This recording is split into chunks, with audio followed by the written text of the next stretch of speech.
Chers amis, nous sommes arrivés au chapitre 1, verset numéro 5. Nous dit le texte, Vayamutu gam shnehem, machlon vechilion, vatishaer aisha mishne yeladea ou meisha. Je traduis. Vayamutu gam shnehem. Les deux aussi moururent, machlon et kilion. Vatishaer aisha.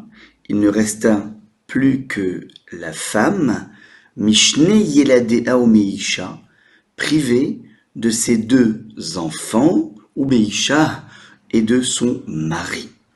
Alors, plusieurs questions surgissent à la lecture de ce verset. Vayamutu gam shnehem. Ils moururent eux aussi. Que veut dire ce gam aussi? On savait pertinemment que le papa était mort. On peut tout simplement dire qu'ils moururent. Pourquoi préciser le gam? Deuxième question, Vatishaer, il ne resta plus que l'épouse. On savait pertinemment compter si effectivement le papa est déjà mort plus les deux fils sont morts. C'est une lapalissade de dire qu'il ne reste plus que l'épouse, qu'il ne reste plus que la femme. Donc pourquoi préciser ce compte qui est tellement simple? Et dernière petite remarque, elle resta donc privée, Mishne Yeladea, de ses deux enfants. Yeladim en hébreu veut dire enfant. Or, lorsqu'on avait évoqué la mort du mari, on avait dit qu'il ne resta plus que elle ou Shne Banea. Elle et ses deux fils. On est passé des deux fils, aux deux enfants. Pourquoi ce changement? Alors, élément de réponse tout à fait intéressant proposé par les maîtres. Vayamutu gam shnehem.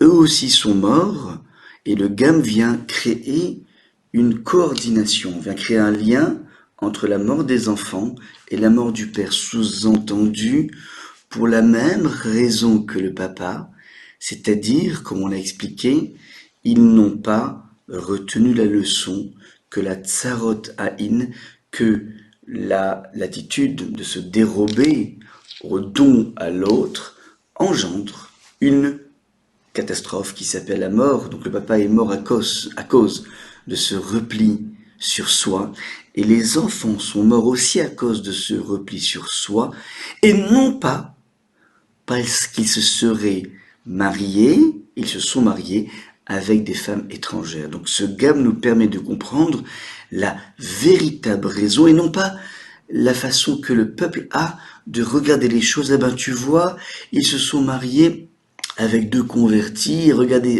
ce qui s'est passé. Non, là n'est pas le problème.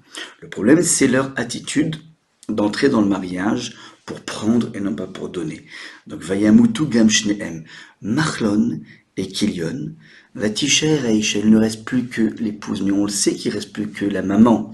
La femme, réponse, il y avait déjà une première précipitation, une première chute à la mort du papa, et là on assiste à une deuxième chute qui fait que Noémie, c'est plus Noémie, c'est Aïcha, la femme, elle n'est encore plus que le résidu d'elle-même, un vestige, et le drame est poussé jusqu'au fait que elle est privée, elle n'a plus ses deux enfants, pas ses deux fils, parce que à l'époque c'était des fils dans le sens avec un potentiel d'amener des enfants.